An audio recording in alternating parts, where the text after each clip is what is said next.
Sabe quando a gente olha para uma notícia de última hora e parece que ela já foi escrita, só que há milhares de anos? Bom, é exatamente sobre isso que vamos conversar.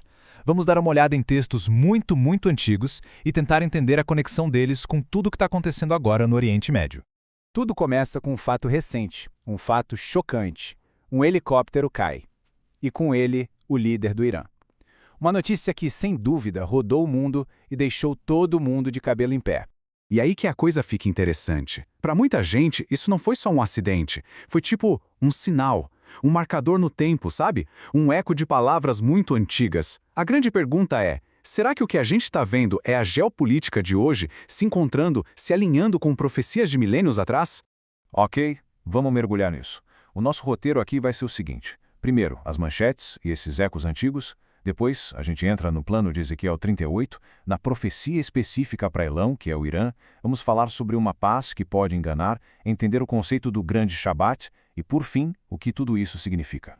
A escalada recente de tensão entre o Irã e Israel, somada a essa morte repentina do líder iraniano, nada disso acontece no vácuo. Para quem estuda as profecias bíblicas, esses eventos são como peças de um quebra-cabeça que de repente começam a se encaixar. E isso está fazendo muita gente reler textos sagrados com outros olhos, com um senso de urgência. Agora vamos para o centro da questão. Lá no livro de Ezequiel, tem uma profecia bem detalhada sobre uma futura invasão de Israel. E não é qualquer invasão, não. Ela é liderada por uma coalizão de nações muito específica. O profeta Ezequiel fala sobre uma figura central, Gog, que é o líder da terra de Magog. Ele não é um personagem aleatório, não. Ele é descrito como o comandante de uma aliança militar formada com um único propósito: invadir Israel no que a profecia chama de últimos dias. Olha só que interessante. Aqui a gente vê quem faria parte dessa aliança antiga.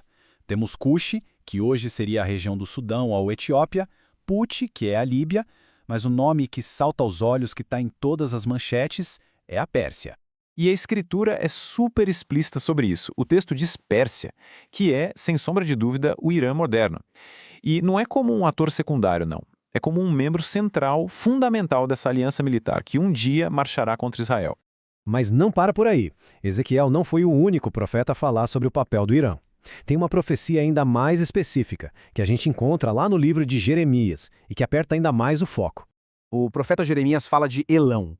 E só para não deixar nenhuma dúvida, Elão é o nome antigo da terra que hoje a gente conhece como Irã. Ou seja, a profecia tem um endereço bem claro. Pensem bem nessa frase. Destruirei o seu rei e os seus oficiais.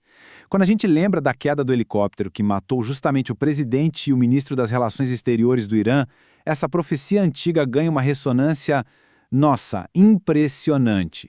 E aqui, a gente vê como vários fios dessa profecia parecem se encontrar no Irã de hoje.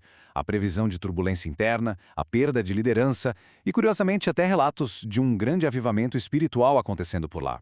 E tudo isso, segundo a profecia, acontecendo nos últimos dias. Certo. Mas tem um ponto crucial para entender quando essa invasão de Ezequiel 38 poderia acontecer.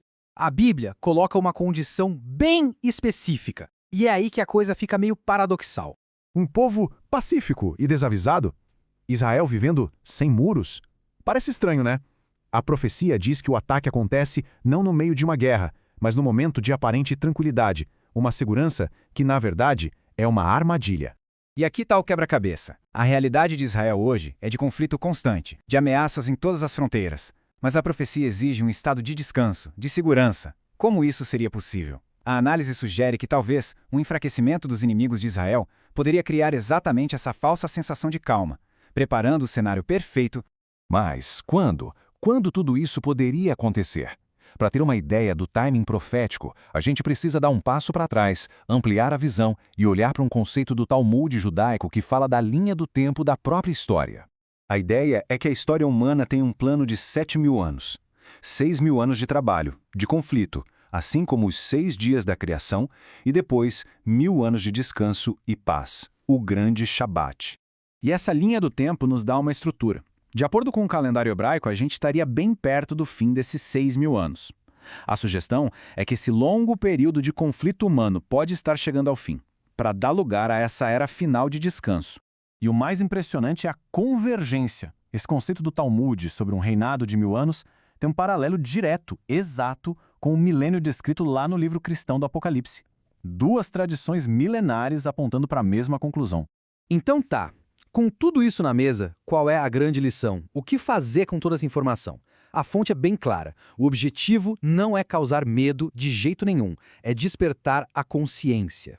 A mensagem final, então, não é de pânico, mas de preparo. A Escritura chama para uma atitude de vigilância, de sobriedade, de estar ciente dos tempos em que se vive. É sobre observar os sinais, mas sem ser consumido pelo medo. Isso tudo nos deixa com uma última reflexão, né? Se o que estamos vendo não são só acidentes da geopolítica, mas quem sabe movimentos deliberados num grande tabuleiro de xadrez profético, o que realmente significa para cada um de nós estar desperto e atento no mundo de hoje?